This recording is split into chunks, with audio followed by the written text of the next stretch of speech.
a knight in full armor is riding in search of the Grail, and it's night, and he sees something flickering out ahead of him, and he rides towards it, and he reaches a lake, and out above the water is this shimmering Grail, and he gets off his horse, gets into the water, fully armored, and begins to swim. And as he swims towards the Grail, one by one, all the bits of armor fall off. So he steps onto the island where the Grail is, naked. And that's a key image for us, for the Odyssey.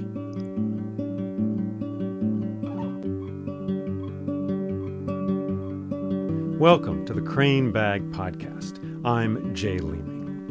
Just last week, here in the autumn of 2023, I was honored to get the chance to speak with the Welsh storyteller Daniel Morden. Daniel has told stories for over 30 years, among them folk tales, wonder tales, and also large stories such as the Odyssey, the Iliad, and Ovid's Metamorphoses.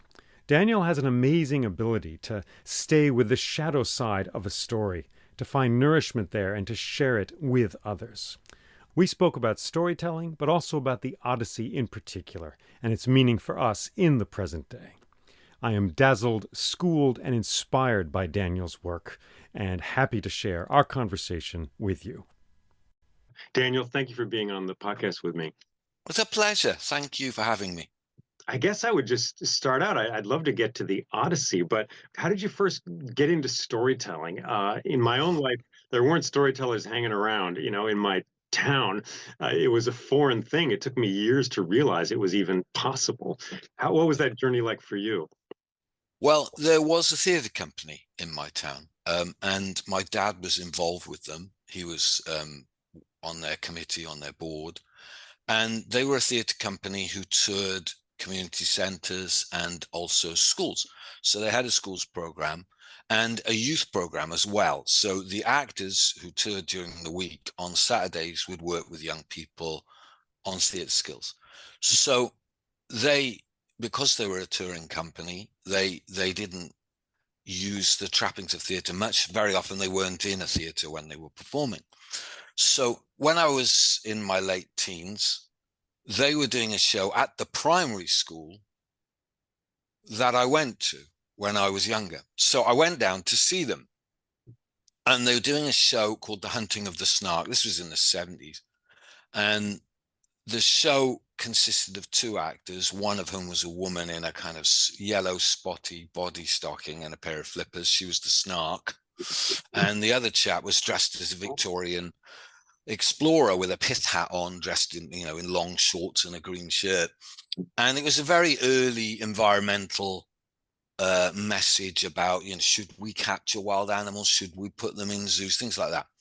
Anyway, the show began in the school hall, and there was no set, there were no lights. And the actor playing the explorer said to the children clustered around him, "We're in a jungle." And we were. That was all he needed to do, was say that. They were standing in the school hall where they just had their lunch, and there were still peas squashed on the floor, but they were in a jungle. And that was a sort of thunderclap moment for me, that you didn't need anything except a willing audience and imagination. So when I'd finished my degree, which was in English and drama, I founded a company. I was living in London then. I founded a company with some other students, modeled on the company that I'd gone to see as a young person. And I'd spent, 5 years trying to make that company work, which it never did. And then I met a storyteller, and she told the story of Baba Yaga. And I was there listening to her, but I wasn't there. I was walking through the forest with Vasilisa.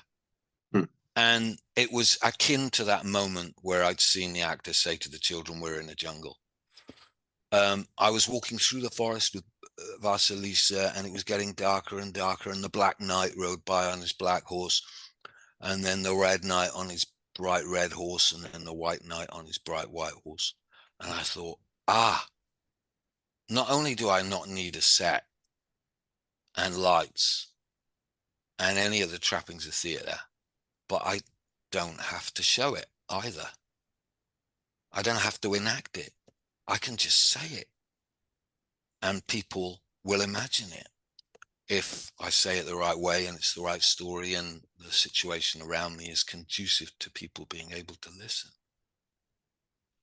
So I kind of apprenticed myself to her. It was Sally Pom Clayton. And she, together with Hugh and Ben Haggerty, were very encouraging and supportive. And I trailed along behind them. And when one of them couldn't do a company of storytellers gig, I'd do it for them. And then at a certain point, I began to feel uncomfortable about the fact that I was really only telling stories I'd heard from them.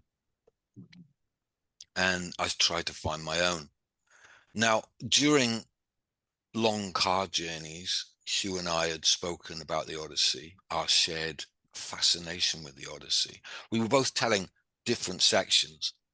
And then he was approached by a festival who said, the theme is Greece this time, would you like to do the Odyssey, a long performance of the Odyssey? And Hugh then thought, well, the first part and the final part are in the third person.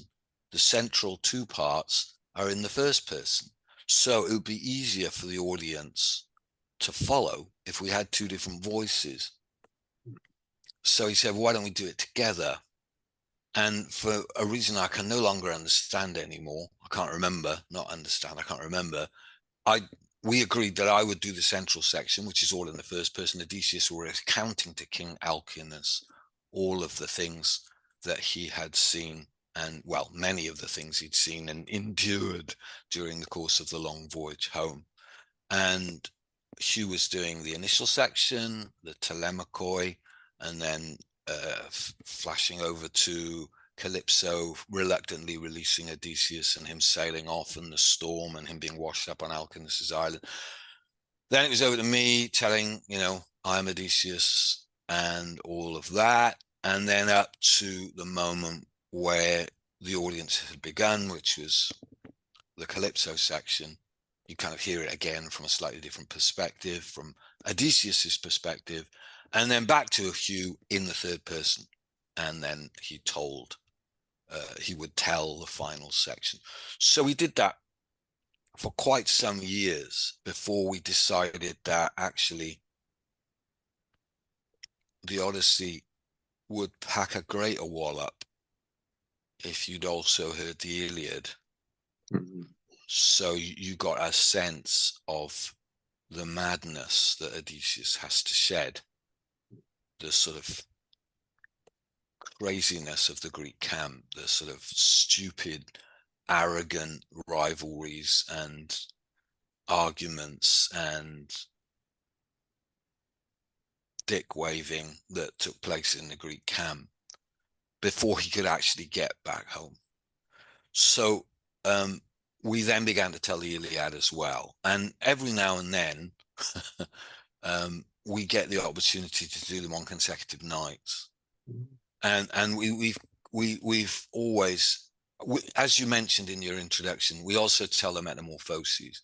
And we viewed the Metamorphoses as a kind of introduction to the provinces and powers of the various divinities. So our dream is always that we might be able to do a kind of crazy weekend of full immersion where the audience first hear Metamorphoses, so they get a sense of the way we depict the divinities, and also the various properties and powers of those divinities. And then they hear the Iliad. And then finally they hear the Odyssey. And because of the work on the Iliad, we settled more and more, we saw the Odyssey as a kind of the story of a veteran. Mm-hmm. The story of someone who's seen and done dreadful things and then is struggling to reintegrate. into society, having done those things. Yeah. Is it a healing story, do you think, for that reason? Well, yeah, I mean, we think it is. Hmm. However, it's an enormous story, and there isn't time for us to tell everything that happens. And so you choose your own path through the material. Every teller does. So Margaret Atwood would disagree that it's a healing story. Mhm. But we have it that Penelope is Ithaca. Penelope is home. And that when he reunites with Penelope, he is returning to the life. Well, not returning to the life he had before, because he's older and wiser and gone through trauma, but he's reintegrating into the world outside of war. So yes, we perceive it as the journey into old age, and that is is influenced by Helen Luke's book, Old Age, A Journey into Simplicity. That was very much influenced by that. There's also a crazy Arthurian movie called Excalibur by John Borman, who Yeah. also made Deliverance. And there's a moment in that where a knight in full armor is riding in search of the Grail, and it's night, and he sees something flickering out ahead of him, and he rides towards it, and he reaches a lake. He rides through a forest to a lake, and out above the water is this shimmering Grail. And he gets off his horse and climbs down from the horse, gets into the water, fully armored, and begins to swim. And as he swims towards the Grail, one by one, all the bits of armor fall off. So he steps onto the island where the Grail is, naked. And that's a key image for us for the Odyssey, that Odysseus sets off cocksure, arrogant, brags to the Cyclops. And then the rest of the journey is a stripping away of all that arrogance, until when he gets home alone, unknown, under a strange sail, and he is literally, for the first time, nobody. And then, of course, we have the other journey, which is only referred to in the Odyssey, where he is instructed to make his peace with Poseidon. He has to walk inland with an oar on his shoulder until everyone, everything, everywhere he knows, everything by which he defines himself is gone. And someone points at the oar on his shoulder and asks if it's a winnowing fan. And so again, that's the journey away from everything by which he defines himself into simplicity. So yeah, I do perceive it as a healing story. That's beautiful. And I feel it the same way. Like, it makes sense to me that it's a healing story. I have trouble conceiving how someone can go through those experiences and be not transformed, Mm. Well, So, there's a saying about trauma, which is get better or get bitter. yeah. I've just been reading Faith, Hope and Carnage, which is a series of interviews with Nick Cave, which is partly about creativity, but it's also partly about the death of his son. And he says in it that grief, you can go either way. I would say it's the same with trauma. You can go either way, which is some people, it breaks them. And some people, it just opens them and opens them and opens them into a wider understanding of themselves and the world. Hmm. Hmm. And are there experiences you've had which have prepared you to tell this story? Well, when I started telling this story, it was 19 with Hugh. It was 1993, and we're now 2023.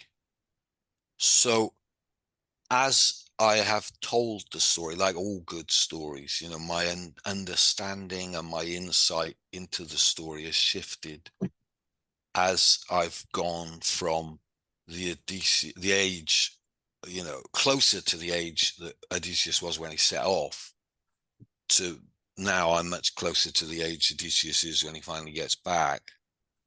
So when I first started telling it, it was a ripping yarn. It was a thrilling adventure.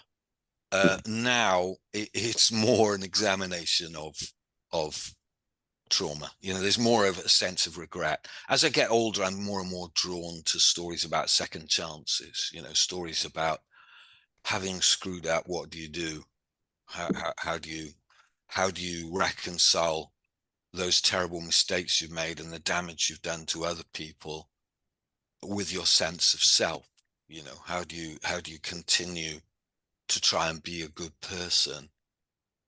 Now, I've never murdered anyone like Odysseus, but it's inevitable that anyone who's reached 59, which is my age, you're gonna have regrets. You're gonna have memories that make you wince, and so the Odysseus story has shifted in that way in my delivery of it.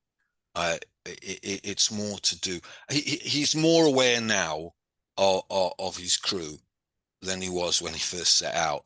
When I first set out telling this story, they were, when I first set out telling the story, they were more like those guys who beamed down in the original series of Star Trek, and they're going to die pretty quick. Whereas now there's more a sense of them as individuals, and the cost that Odysseus pays in order to get home. So yeah, I mean, it's definitely shifted. And your question about whether or not it's a healing story, it's certainly a healing story for me. As the teller, and as, in a sense, someone who's marinating himself in the story. And my hope is that it's a cathartic experience for the audience as well, but it certainly is for me. As storytellers, we get to embody these emotional states, and especially in a big story like this, there are so many different emotions. Are there certain places which feel more easy for you to get into, and others that are more difficult in a story? And I guess I'm curious what those are in this story. Well, I'm gonna go back to the time when people had CDs. I see this story a bit like a greatest hits CD. I'm listening to Hugh's part, which I've heard many, many, many, many, many times, and I'm like, oh, great, it's that part now. Oh, yes, yeah, brilliant. Now it's that bit. And likewise with the bit that the sections that I tell, inevitably you can feel in the audience little moments of hiatus before the next hook gets under the skin. So in the transitions from one island to another, you can feel a bit of shifting among the audience.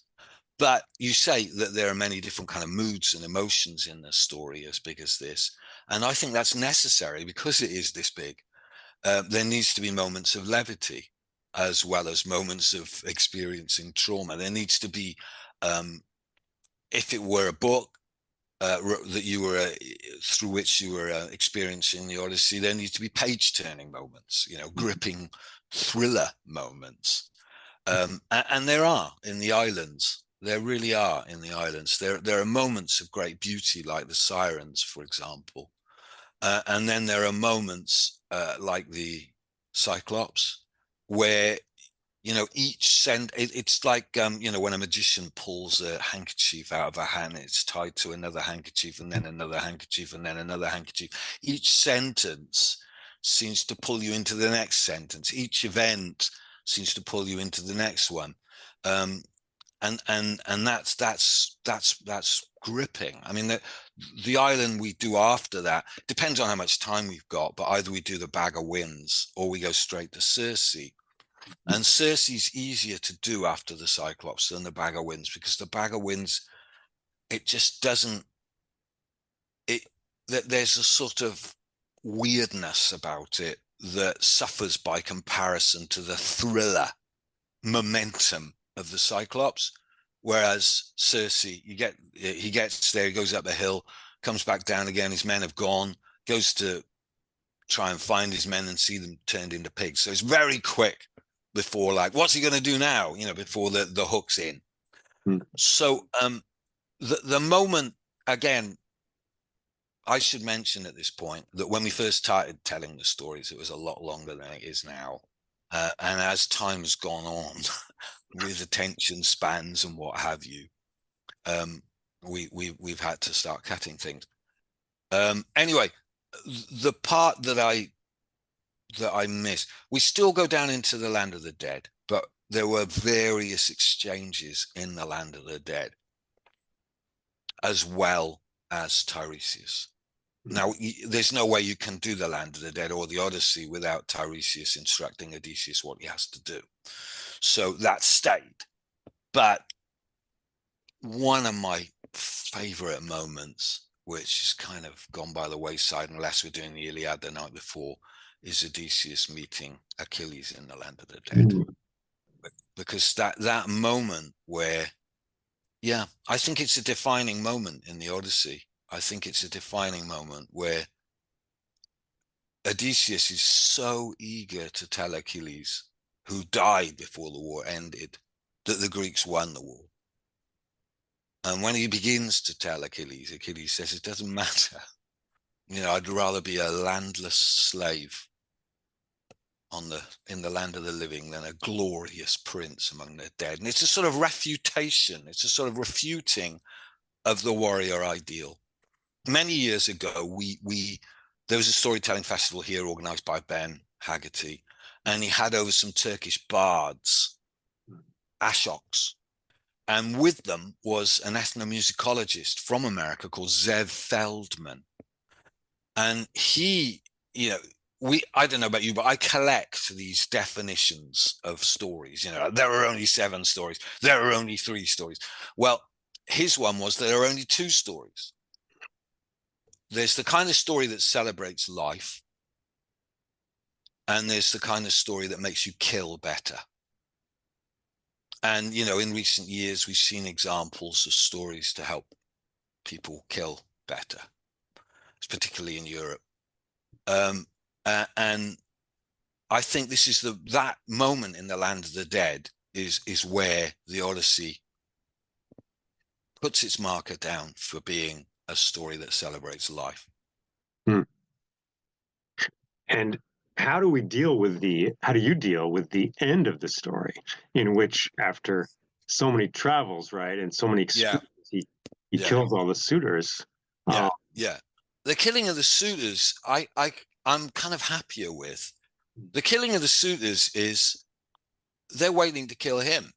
They'd have killed his son if they were it not for the intervention of Athena. If he doesn't kill them, then they will kill him. So he has to do it. That's the society in which they were living. And as soon as he has done it, the servant or slave that has helped him, Eurycleia, the old nursemaid, in our version, makes her way into the hall to see her king spattered with the blood of his enemies and the floor, ankle deep in viscera. And she laughs and she sings and she dances, and Odysseus holds up his hand and says, it is an impious thing to gloat over the dead. So it's no longer something that he revels in. It's something he has to do in order to become king again and marry, live with Penelope. It's something he has to do, because if he doesn't, he's dead, and she's dead, and Telemachus is dead. And that's that. So where I have more trouble is the stringing up of the servants. And we just don't touch that. We just left it out. We have the suitors all killed, but we don't touch the the Penelopead, the Margaret Atwood section. And you're at peace with these changes, clearly, right? Like, I am. Yeah, I mean, it's a massive story, and everyone who tells it in their own way. And I want it to be a positive story. I mean, particularly with the Iliad, there's no redemption in the Iliad. I mean, it's human nature in all its most appalling and most touching depths and heights. And the divinities are momentarily merciful, but generally rather petulant and devastatingly cruel. I just sort of feel that there's a shift between the Iliad and the Odyssey. In the Iliad, the gods and goddesses control human behavior. In the Odyssey, because we hear it from Odysseus's point of view, and also because of the way it's told, Odysseus has more agency. And so it feels like a kind of transition between when, a time when the gods were dominant and the goddesses, the divinities, and a time when humanity, picks up the baton and becomes the main event. And so I want a story. I don't enjoy metabolizing stories about the worst aspects of humanity. I don't enjoy doing that over and over and over again. I want to tell stories that I feel are nourishing and life-affirming, and that is one of the reasons why we were drawn to the Odyssey. So I don't have a problem with excising that moment, particularly as there are any number of other tellers out there telling the story in their own way. So it's not like we're Oliver Stone, who's making a movie about JFK or Nixon or whoever, that becomes kind of the consensus, just purely because it's an enormous Hollywood film. Did you include the Lastrygonians in your version? Do you include? No, we don't. No, and that's purely for time, really. I mean, I always look at the Lastrygonians are the giants, right? Who like throw rocks at them as they sail by. Yeah. I mean, I feel like the Cyclops does that job. Right. What do you include it? What's your take on the Lastrygonians? I did not include them. But the problem I found was I had to explain how he loses his fleet, right? We just have it as he sets off in one ship. Ithaca's a kind of one horse island, right. And so he just sets off in one ship. His ship is one of the 1,000. That was all he could manage. Yeah. Well, that's a great solution. Yeah. So I just had the fleet get blown away by the bag of winds, sea. But I guess that's one thing I've had to learn and continue to learn, is to have that liberty with a story, which you were describing, of being able to change it. Did it take you a while to get to that place, like past a certain reverence, to just change it around in some way? No, it didn't. I mean, we one of the appeals of the Odyssey for us from the very beginning was that, as you have already mentioned, storytellers aren't a common phenomenon here, but there is a residual affection for the Greek myths here, partly out of learning them, bits of them from school.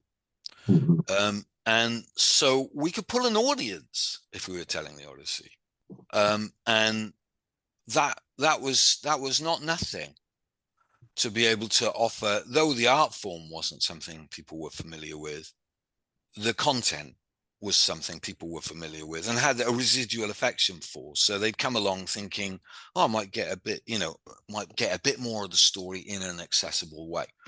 The downside of that is sometimes people come up and go, you didn't do book 8, and all they've ever done is study it, like an autopsy, rather than a conversation.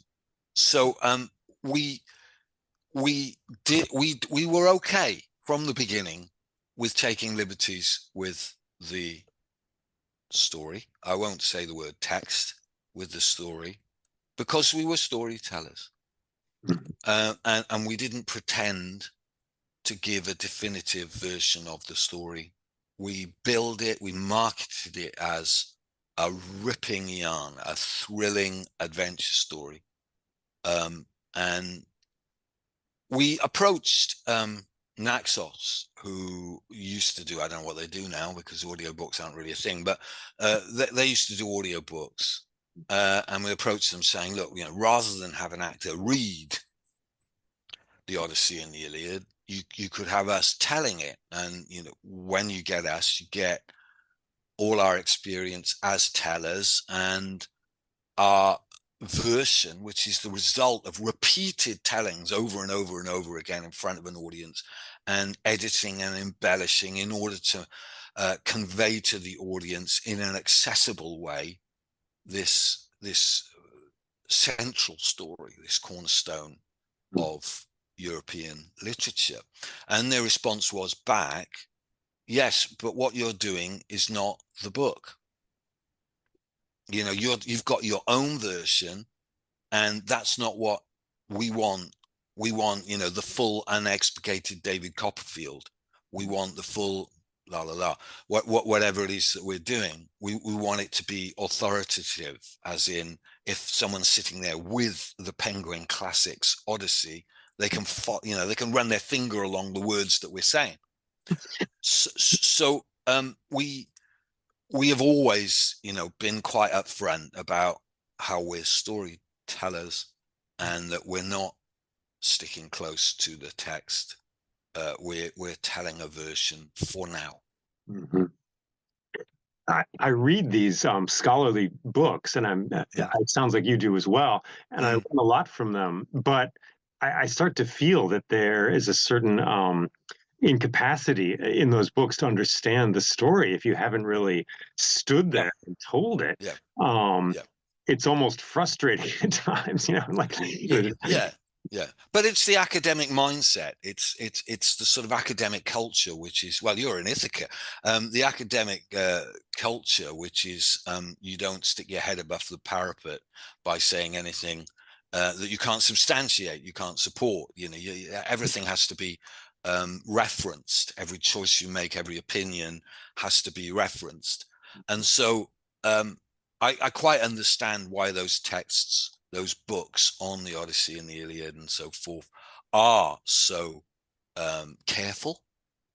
I quite understand, but I'm a storyteller, and my principal obligation is to give the audience an entertaining and thought-provoking evening. Did you experience the Odyssey as a child? I mean, you mentioned that it's in school. Yeah. What happened? Well, really what happened was that I read a lot of, when I was in my, I don't know, kind of 10, 11, 12, I was reading a lot of Marvel comics, and my parents got slightly concerned. And at that time in Britain, there were a couple of magazines that were educational. One was called World of Wonder, and the other was called Look and Learn.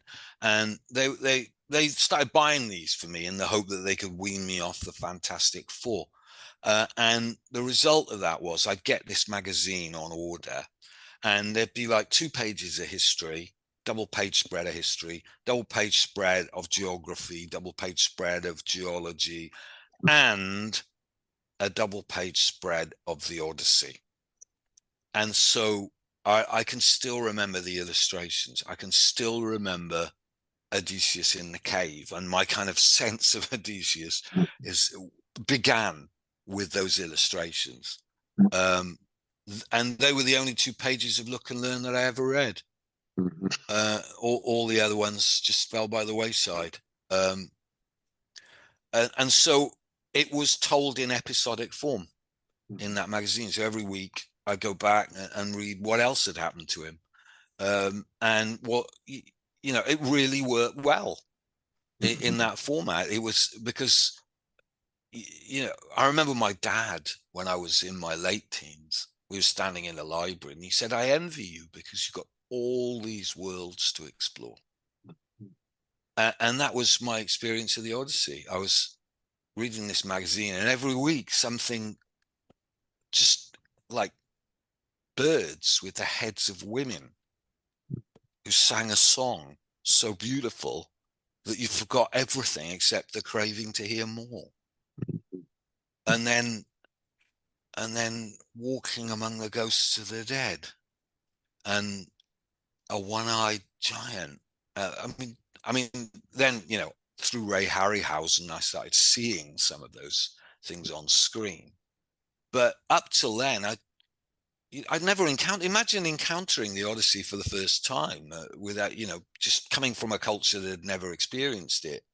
It's an incredibly odd and thrilling and compelling and shocking story.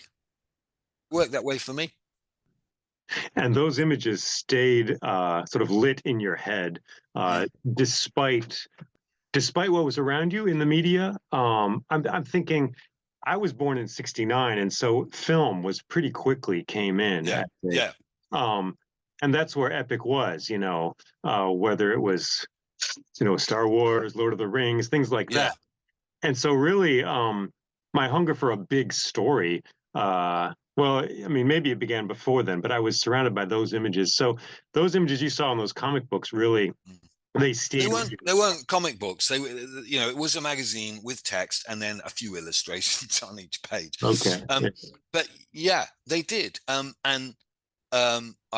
think I went to see Star Wars when I was about 11.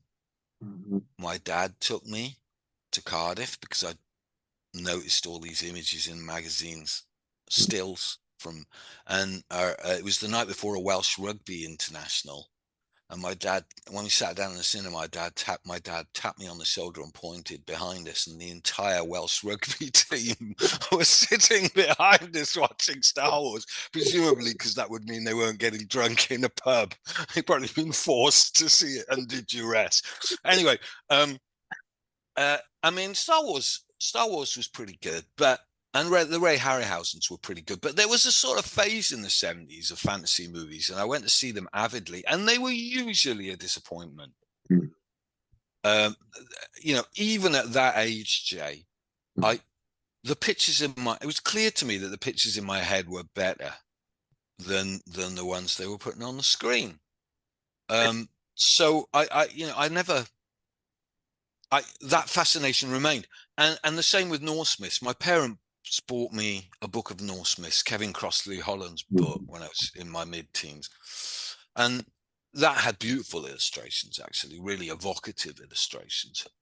But I can't remember who it is sits at Baldur's funeral, sits on a wolf, and the reins are made of snakes, and there's a ship made of fingernails, and Odin, of course, with the two ravens. That was just a fantastic image. Thought and memory, one thought on one shoulder and memory on the other.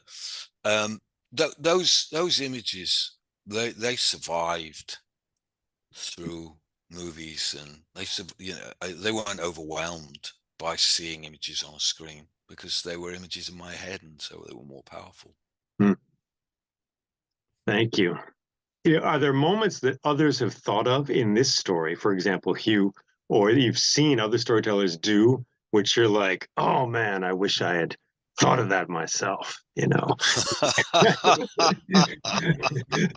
Because that's an emotion I've felt, hearing other storytellers, including yourself. You described in the Iliad, you described Achilles wiping the tears away with the heel of his hand.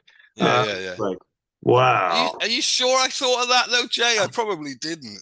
I probably just nicked it. I don't know. I don't know. Maybe it's in there somewhere, but I was like, it seemed like such a tender and real detail that, Yeah, um, yeah, yeah. yeah. Well, thank you. I'm pretty confident that I didn't make that up. Okay. Yeah. Let me have a think. Well, I'm sure there are moments. I saw a great play called The Search for Odysseus, which I had that emotion about, Jay, because it was Telemachus setting off. Now, in the Odyssey, he heads off and he meets Menelaus and Helen. But in this, he also made his way from island to island, seeing the devastation left behind by his father. Mm. Meeting the blinded Cyclops, Mm. meeting Circe, who's pregnant, Mm. and just making his way from island to island in the wake of this person who he'd idolized because he'd never met. And the scales fall off his eyes until when he's finally in the swineherd's hut and he meets his father, he knows what his father's capable of. Mm. And he is fucking shit scared of his father. And his father then has to try and convince his son that, what he did to live. And that was a really, I thought that was knockout. Mm. It's brilliant. Yeah. Mm. There's some island, I think it's Alkinous's island, where Odysseus sets off and one of the gods is annoyed and like turns all Alkinous's, like loads of Alkinous's ships into stone or something because he's helped, I don't know, Poseidon, I don't know what divinity I mentioned then, but Odysseus sets off and Poseidon turns them Mm-hmm. into rock. So Telemachus shows up on this island and they're like, oh, come in, welcome, we welcome strangers here. And he sits down and they say, oh, eat stranger, eat. And they're all eating and they're feasting. And it's a great coup de theater in the show. It's a great moment where they're like, so what brings you here? And he says, I'm after my father Odysseus. And they'll go, and the eating and the drinking all stops and they all kind of look at one another. Wow. So yeah, I'd love to have done. There's something about a son finding out about his father. Mm. He's the only one who has to kind of believe it, like everybody else like sees the scar or of some sort, and for him, he just kind of has to accept that it's his dad, without any, just straight up or to say no, Yeah. Mm. Yeah. Well, I mean, we you saying that makes me wonder what's in the original text, because I'm now so much more familiar with our retelling than Odysseus than Homer's. We have it that Athene reaches down and Odysseus is like, and obviously he's disguised as a beggar. She's made him old. Mm-hmm. And then just for a moment, while Eumaeus's back's turned, Athena reaches down, touches Odysseus so that Telemachus can see him as he really is, not this battered old. And Hugh has this, the hawk-like light in the eyes, and the orban kills him. Mm-hmm. So that's how we kind of surmount that issue. Mm-hmm. I mean, Penelope, she doesn't believe it's him. She thinks it's a Return of Martin Gere moment. This guy comes back and says, I'm your husband. And she has to test him. She has to, make him divulge something that only he would know before she's prepared to accept that it's him.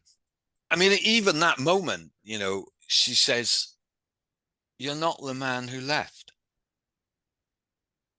You're not the man who set off. I can't lie in a bed next to you. And she's right, he isn't. She's right. And what she wants to know with the trick about the bed is somewhere back there, is this the man? What is it the man who set off, even though he's changed physically and mentally, psychically. Yeah. And it's an olive wood bed, I believe, too, right? It is, yeah. So Athena's kind of, it's so different from the Iliad, right? It's like the gods are there, but in less aggressive ways, I guess. Yeah, it is. It is so much. I mean, Athena really enjoys, like there's the moment where Odysseus first arrives back on the island and he's fast asleep. And the men lift him and carry him and lay him on a beach, and they put their chests filled with treasure next to it. And Athena's terrified that some suitor or someone will walk across the beach, see him there, and kill him while he's asleep. So she brings down a fog so that he's hidden from view. And when he wakes up, all he can see is a fog. And the ship that has brought him is gone. And he's on this beach and he's like, oh no, really? Where am I now? Where is this place my bitter fate has brought me to? And Athena takes such pleasure. She steps forward disguised as a shepherd and she says, you must be a fool. And there's this, not to know this place. This place is famous from Troy to the ocean streams. This is the island of Ithaca. And she, with a gesture, she lifts up the fog. And it's like, she's really enjoying this moment as Odysseus sees Mount Neriton and the goat tracks and the beetling rocks and the streams, and he's seeing his homeland again. But she's revealing it to him and enjoying his response. So there is that, she's still relishing that role. Mm-hmm. But as you say, I mean, the humans have so much more agency in the Odyssey than they do in the Iliad. Yeah. And what do you think of the sailors? Like, why is there this distrust that seems pretty constant between Odysseus and his sailors? I mean, not with all of them, but often they're the bag of winds, they open the bag, things like that. Yeah. How does that enter your telling? There's different ways of interpreting it, and depending on what kind of mood I'm in, I would take a different line on it. I mean, if you look at it in a kind of psychological point of view, and kind of, if you think about it in terms of archetypes, they're all the lesser bits of us. They're the bits that succumb to curiosity and on the island of Circe, greed, and they're the kind of more unconscious parts of us that run the risk of pulling us down. He says to them, don't eat the meat of the cattle of the sun, and then he falls asleep and they're like, that stuff looks good. Likewise, I remember reading one version of Circe where the crew are turned back into humans, and there's several of the crew who actually prefer being pigs. They were much happier as pigs, rootling for truffles and chewing acorns. It was kind of more who they truly were than being a human being. So you can look at it that way, that they're kind of parts of Odysseus, of the self that he has to shed. But another way to look at it is that Odysseus is a trickster.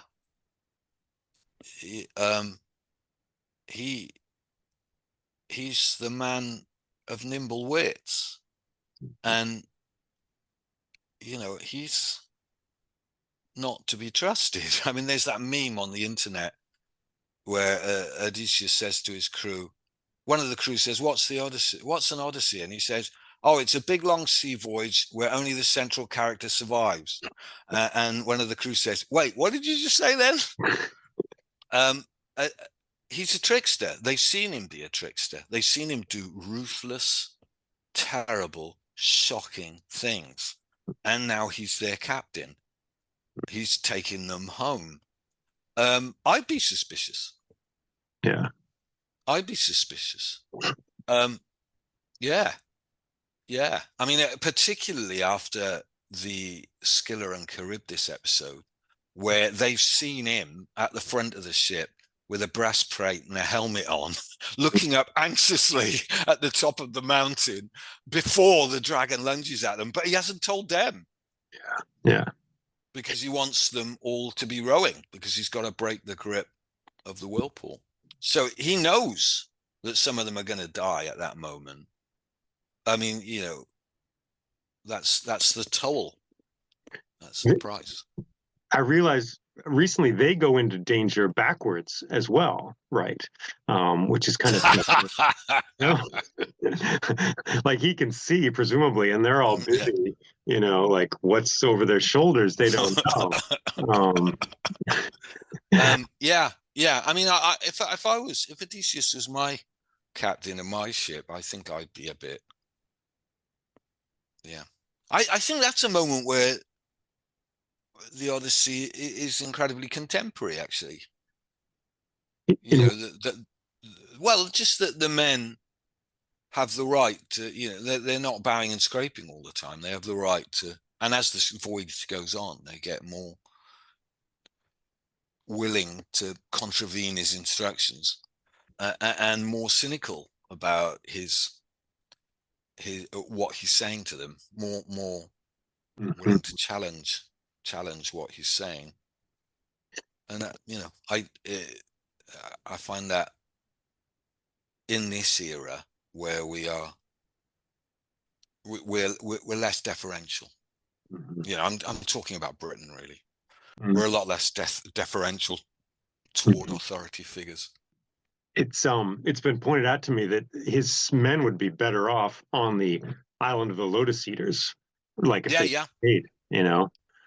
Yeah. I don't know. I mean, I remember doing a hopeless creative writing workshop with a group of delinquent teenagers. Working. It wasn't on the Odyssey. It was on anything I wanted to tell, you know. But it came down to this conversation with this lad where I said, "Look, if you keep drinking cider, you'll die." And he's like, "Yeah, but if I drink cider, like I stop caring. I don't have to worry about anything, and I feel great." And I'm like, "Yeah, but if you keep drinking it, it'll kill you." And he's like, "So?" And I couldn't. There was nothing. Nothing I said had any traction with him. Nothing I said offered a better. It had was a better offer than sitting under a tree, watching the sun go down, getting drunk. But you know, he was 17, and he was in Mountain Ash, in the valleys, in the South Wales valleys, where there's no work. You know, you know, you can be 3 generations of a family who've never had a job. So, yeah, I think of the Lotus Eaters. Yeah. Do you have other stories that you've told entered the Odyssey, or vice versa? Does it change your telling of, you know? Yeah, well, yeah. I mean, I've been telling. Yeah, I think it's a bit like running 10K and then running 5K. You know, once you told the Odyssey, if you're telling a long wonder tale with lots of repeated events and several different locations, they just feel more approachable. I feel more confident about telling them. So I used to tell the Voyage of Muldoon. Do you know the Voyage of Muldoon, the Imram? Yeah. It goes on and on. There's like a ton of islands. I mean, yeah, a ton of islands. Yeah, a ton of islands. And the way I told the Odyssey kind of informed the way I told the Voyage of Muldoon.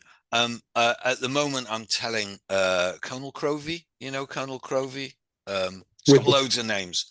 Yeah. Well, basically, what happens is there's an old thief, and a bunch of young callow guys show up at his place, and they tell him a sob story, and he realizes they're heading to their deaths because they've got to steal the King of Ireland's black white-faced stallion, and they're just not up to the job. They've no idea, and he's an old thief, and he feels sorry for them. He sees himself in them.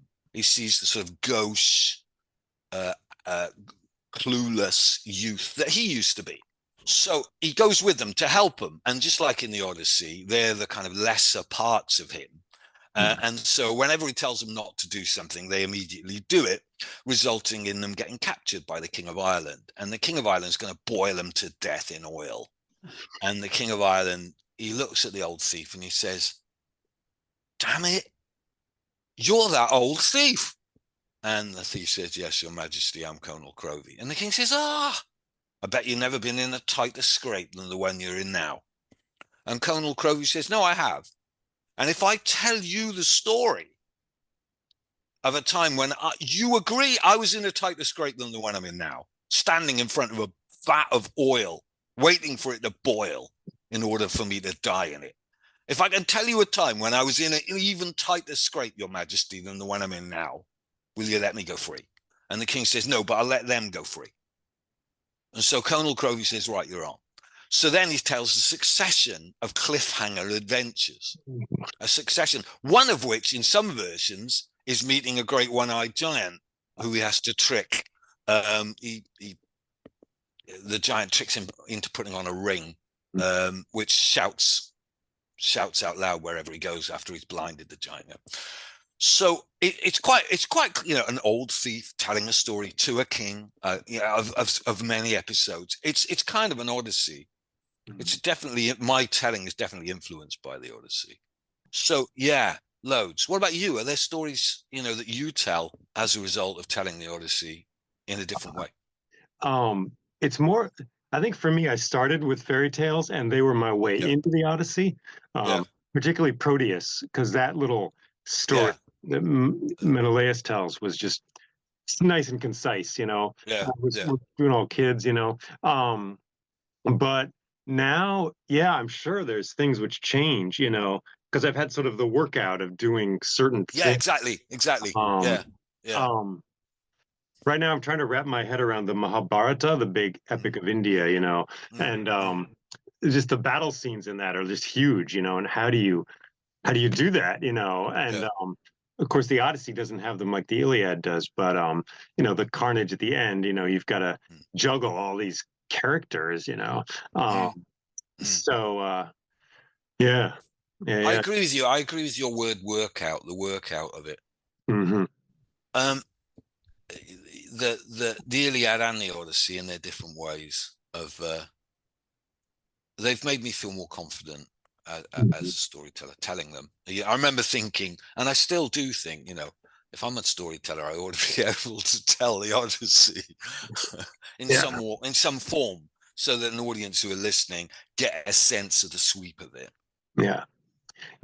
Yeah, well, there's those stories about the Irish storytellers, right, who would go from, one, what is it, equinox to equinox, right, without repeating a story. Like that's when you really, and it's like, man, you got to know some long stories to cover those days and nights. So, yeah. Yeah, well, over here, back in the 90s, they showed an Indian adaptation of the Ramayana. Uh-huh. And what happened was they made the show of the Ramayana, and in India it was a huge thing. It was a massive success to the point where people were like decorating their televisions before it was broadcast, because it was a slot, then you couldn't like watch it whenever you wanted. So then they thought, shit, we're onto a good thing here. We'll make the Mahabharata. And I watched the Ramayana, which I really enjoyed. And when I started watching the Mahabharata, it was so slow, because they got onto a good thing. So Yeah. they kept breaking into dance routines to kind of Yeah. milk this Right. story for as many episodes as they possibly could. I'm sure there was a bit of that with the storytellers way back when. If they found a hall where they were welcome and they had a good meal, they'd start stitching in stories from other Right. epics. They just find content and cut and paste. Yeah. Have you met epic tellers? It sounds like you have, but epic, like more traditional, like tellers of epic stories. And have you learned from them in any way? Or Through Ben. I've met them through yeah, Ben. yeah, There was a phase in the 80s and 90s where Ben was able to bring over from third world countries people who are part of an unbroken tradition. So yeah, I mean, it's really, we never had enough time with those people. We never had enough time. It, like one time, there were a group of epic singers from Bangladesh, mhm, and they did a tour. So I was sort of offered the chance just to be the mediator between the audience and them. So I would tell in synopsis what they were about to tell, so the audience had a sense what they were listening to. And that was probably the most satisfying experience, mhm. in that I had a lot of downtime to ask them questions and through a translator, and really try and get a sense, not just of their understanding of the story, but of the way, not just of the way they performed, but also of the sort of significance of the stories for them, the way they understood them. I mean, that group, and also the epic singers that Ben brought over, they were called Panvani singers they brought over from India. What I was particularly struck by, Jay, was that whilst they held the story in tremendous respect, they were quite capable and willing to send up bits. If that was what the moment needed. Like there was a birth, for example, and Bangladeshi group were mainly musicians and one teller, and he was telling the birth of a hero, and he kind of laid down, and there was this swell of music, and he was enacting the mother giving birth. And one of the musicians had slipped under his robe a doll. So he kind of reached down between his legs and produced this, this doll, which the audience hadn't seen. And all the audience, in Britain anyway, and, from the sense I got from the performers in Bangladesh as well, all fell about laughing, even though this was a moment when one of the great heroes was being born. It was still a moment where they could, they could find some light relief from the momentousness of all the events that surrounded it. These epic stories need moments of levity. Yeah. And how do you find them? So there's a sense that the moment could go either way, comedy or tragedy. Yeah. Well, not tragedy really, but I mean, it's interesting in relation to the Iliad, because a lot of the time the comic relief comes from the divinities. Oh, wow. That's cool. They're kind of just how petty they are. Yeah. Just how kind of selfish. And I mean, we used to have a lot of fun with Zeus, just being this, there's that meme on the net now, which is every Greek myth begins with Zeus was feeling horny. But now, that's not really the way I'd want to play it anymore now, because, the way that our understanding of Zeus has shifted. He's not Boris Johnson anymore, who's got so many children he's not prepared to tell anyone how many he's got. He's Harvey Weinstein now. He's someone using his power to exploit women. He's a rapist. But for example, there's a scene in the Iliad about comic relief. There's a scene in the Iliad where Hera wants to get the bet. She wants her side to win. So she borrows Aphrodite's girdle that just turns any male's brain to water. The moment you put it on, anyone who looks at you is just overcome with desire. And she puts on the girdle, goes to Zeus, and Zeus looks up, and immediately he's like, "Oh, come here, darling." And she shags him in order that he falls asleep, so that once he's fallen asleep, she can make her side to win the war. Now, that I don't see how you can tell that without that being funny. And the great thing about it is, not long after that, one of the great characters in the story dies. So there's this sort of up and down and up and down and up and down, which you need. When I was in Bali briefly, I remember seeing these big paintings of the Mahabharata or the Ramayana, and they always had these little clowns, some huge battle scene, but there's these little clowns in the corner falling over and putting bananas on their heads or something. Yeah. Do you think that's the function of some of those stories? I mean, not just that you chose to find comedy in them, but I don't know. I mean, way back when, do you think that was because does get relentless with the carnage in the Iliad, right? It's just Yeah, like it does. Yeah, it battle, does. battle, battle, you know. Yeah, yeah. Well, there are loads of different ways. It seems to me that Homer manages to leaven those things. I mean, there's the metaphors, the Mhm. similes, rather, the similes. Yeah. So Hector's running away from Achilles, and then there's this moment where he runs to a stream where, in happier times, the women would make their way out through the out of the gates and wash clothes and sing to one another as they wash their clothes in the stream. And then there's a moment where the Greek army is gathering, and Homer says, like flies in the cowsheds in the spring, Mhm. gather around the pails of milk.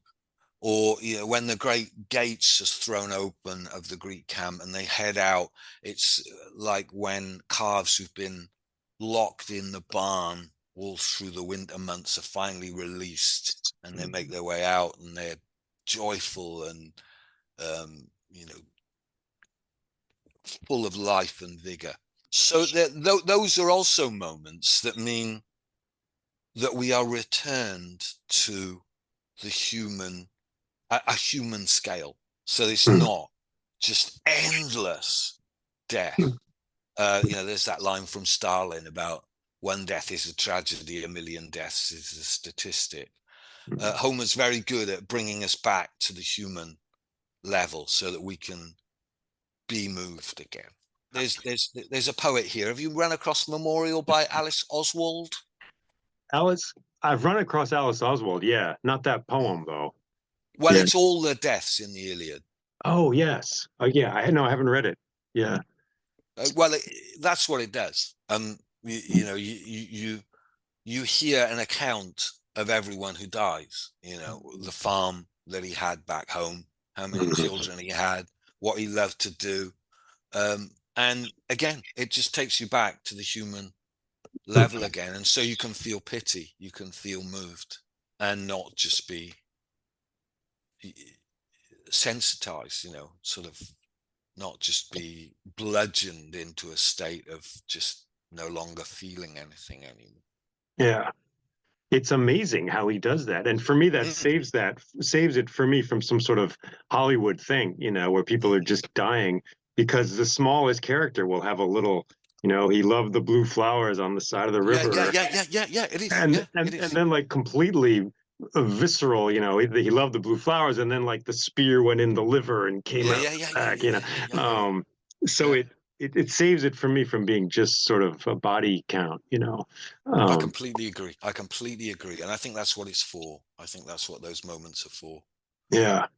You said once, I believe I heard you in a quote somewhere that you found the attitude towards human life in the Iliad more, I don't know, easier to take perhaps than in the Mabinogi, for example, where people just sort Yeah, of, maybe I'm yeah. misquoting you, but No, I got yeah, the sense yeah, for me that some of those stories were more casual in their regard for human life than Homer is. Uh, it's, yeah. Hugh Lupton has written a novel called The Assembly of the Severed Head. yeah, Uh, yeah, you have it. Yeah. I've got it here. Yeah. So, um, from what we can tell, the Mabinogi was probably written down in the 11th or 12th century by a monk. Um, and that monk wasn't Homer. Those moments that we've just been celebrating are sorely lacking in the Mabinogion. They're really, it's really quite hard to relate to many characters in the Mabinogion. I think that Hugh's telling of, for example, the finding of Pryderi um, is enormously touching. It's a kind of nativity, and I miss that in the in the Penguin classics, Mhm. Mabinogion. You've got to bring more to the story as the storyteller in order to make it moving, and that's what I always want to do. with an epic is make it thrilling but moving. Yeah, so that's my reservation about the Mabinogion. I mean, the other thing is, it's the story of here, so it's kind of expected that I'm going to tell it. And way back, I work a lot with musicians, and I applied for funding and got funding to work with 2 musicians on the Mabinogi. We told 3 of the branches across the evening. And we only told 3 because I wanted to add the component that I've just been describing as missing. And the 2 ways I did that was by embellishing the story, adding poetry about characters and their plights, but also the music. And that was my most satisfying experience of telling the Mabinogion, when I had the space across an evening to be able to render 3 of the main stories, 3 of the branches, in such a way as people didn't just follow them and understand them, but also was hopefully moved by them. Mm-hmm. So it was grounded in the music as well, Yeah, the music. I mean, I know you work with music and rhythm, and I just feel that music circumvents the conscious part of the mind, goes straight to the heart. And so, a musician playing for 15 seconds can produce an emotion in an audience that I can't produce by speaking for 15 seconds. Yeah. It's amazing, isn't it? Ben said to me once, he said, basically we're putting people in a hypnotic state, and it seemed like sort of funny, but then remarkably true as well, Yeah. Just forget themselves for a few moments. Yeah. I mean, that's an experience I want as the recipient of a story. Mm-hmm. I love that experience of kind of coming back to myself, and there's sweat stains underneath my armpits, and I'm like, I mean, I had cancer, and one night I went to see a Bond film, and it was a Bond film. It wasn't deep, but I loved it.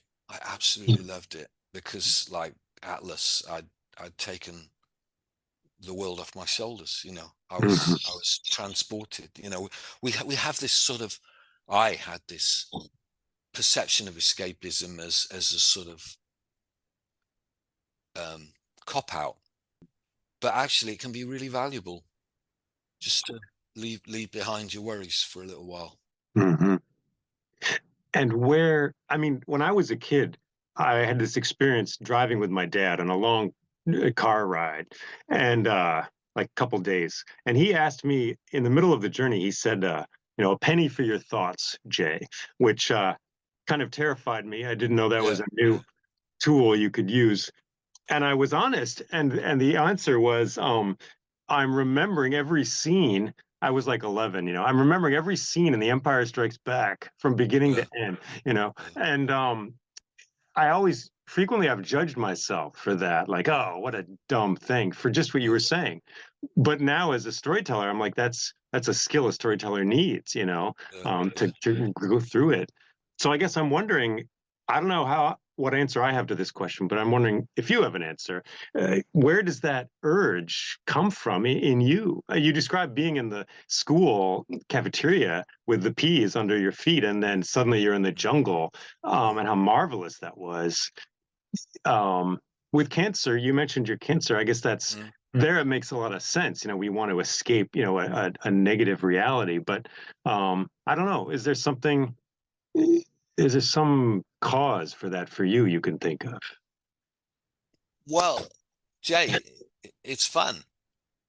It's really fun. I mean, it's being caught in a story. It's being swept along by a story. That's fun. It's exciting.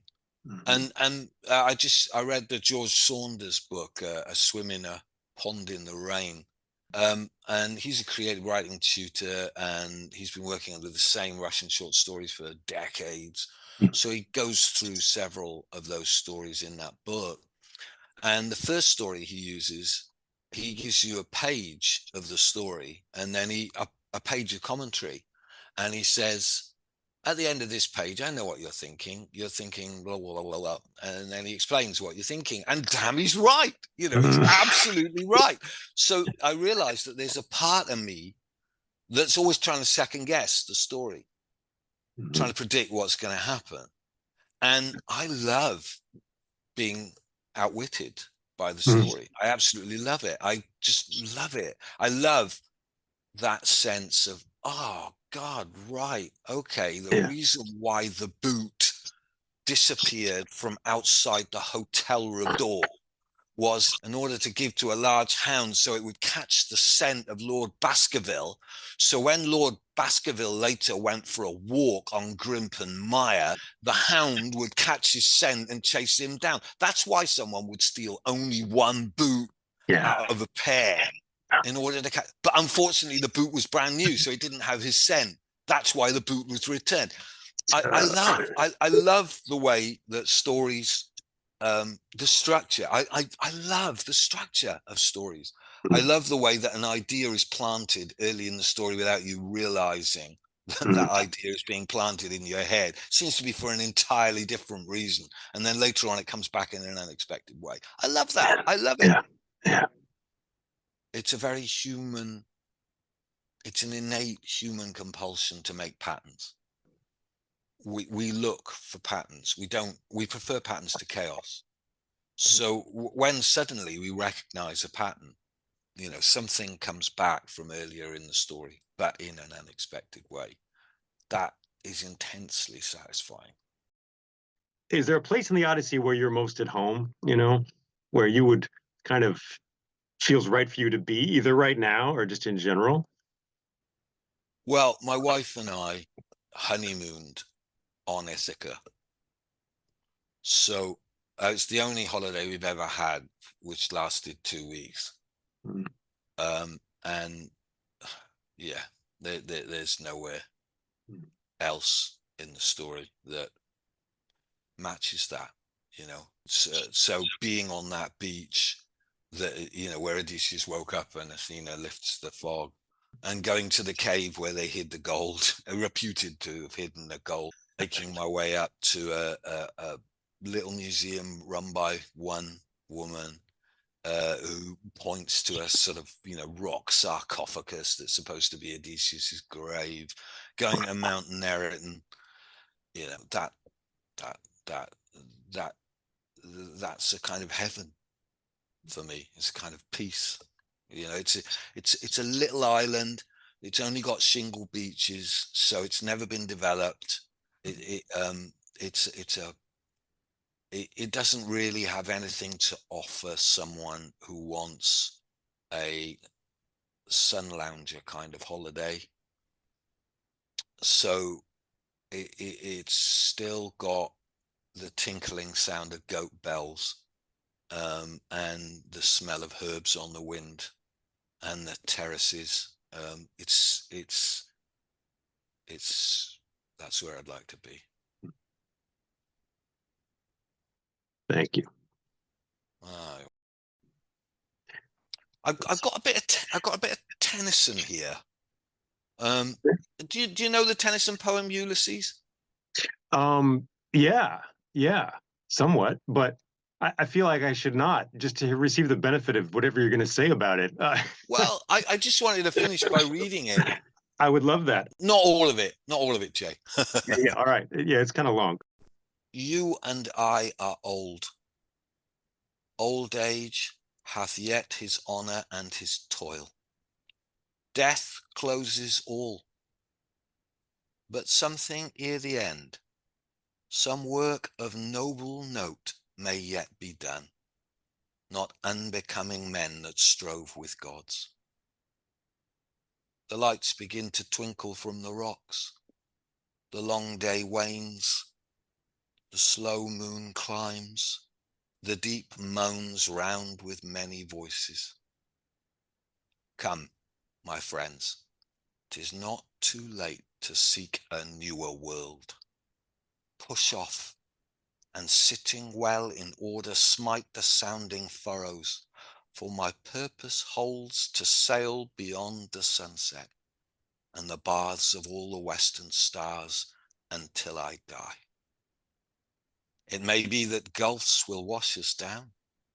It may be we shall touch the happy isles and see the great Achilles whom we knew. Though much is taken, much abides. And though we are not now that strength in which old days moved earth and heaven, that which we are. One equal temper of heroic hearts, made weak by time and fate, but strong in will, to strive, to seek, to find, and not to yield.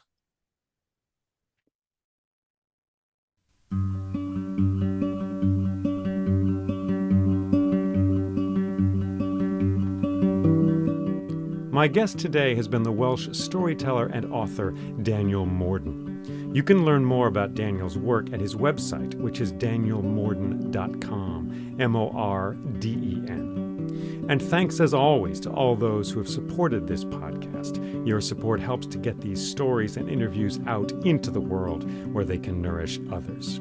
If you are able to join them, you can do so via Patreon, which you can find at patreon.com/storyjl. In addition, there are more stories and interviews on my website, which is jayleeming.com, JAYLEEMING.com. Those are the facts, that's the news, and this is the story. Thank you for the wind in the trees. Thank you for the fish in the sea. Thank you for the leaves that flourish in the air and then fall to the ground. Thank you for being with me today. Take care.